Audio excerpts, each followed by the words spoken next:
Somewhere in a locked drawer inside the Treasury Department, there is a report warning that artificial intelligence is inflating a bubble that could gut the stock market.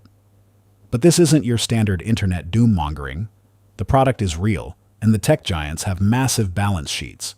So why are market veterans shorting AI names? Jeremy Grantham has said it, and sold his own tech shares to prove he means it. If you look at the data, it would be compatible with history for the peak to be very soon. Everything is in line. This is, I think, the biggest investment bubble in American history.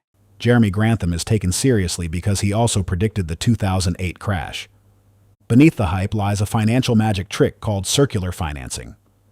Circular financing simply means the company selling you the product is also the company funding your ability to buy it, and then buying its own product back from itself through a third party, and each of those three transactions gets booked as revenue somewhere.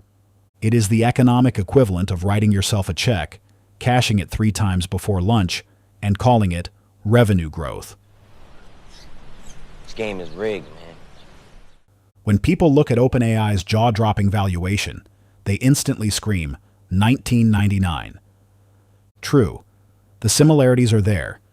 Staggering valuations, infrastructure overbuilds, and a market that recently erased $200 billion from SpaceX and crashed Palantir's PE ratio from nearly 1,000 down to 111. But equating this to the dot-com crash actually misses the point. Dot-com startups had fake products and zero revenue. Today, Microsoft, Alphabet, and Amazon generate hundreds of billions in real profits. The danger isn't that the technology doesn't work.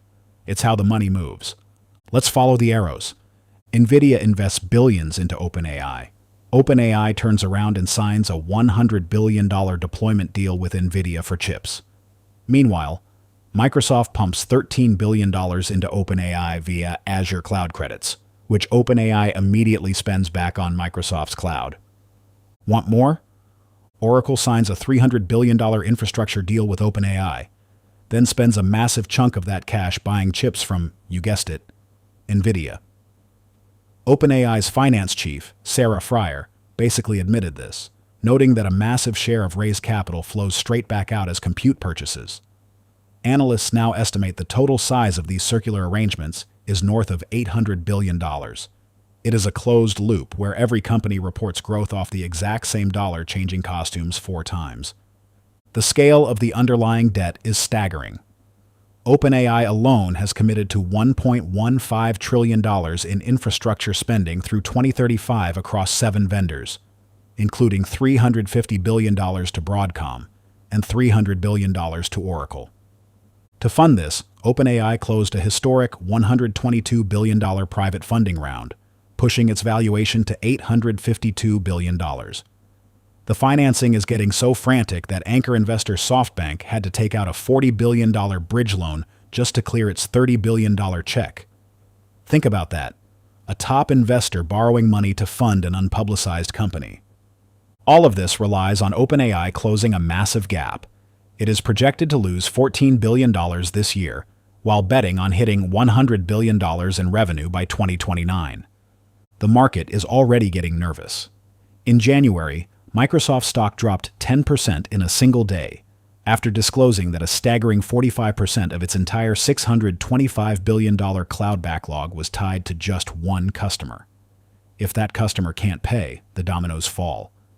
Even the Bank for International Settlements has raised alarms about a potential credit event, especially since this debt is increasingly hidden inside private credit funds away from public scrutiny. The AI industry doesn't need a villain to crash. It just requires a group of rational companies quietly agreeing to stop asking where real demand ends and vendor financing begins. The product is real, proven by rivals like Anthropic crossing a $30 billion annualized revenue run rate entirely outside this loop. But if the financing loop tightens before the revenue catches up, the bill will ultimately be paid by someone standing completely outside the circle.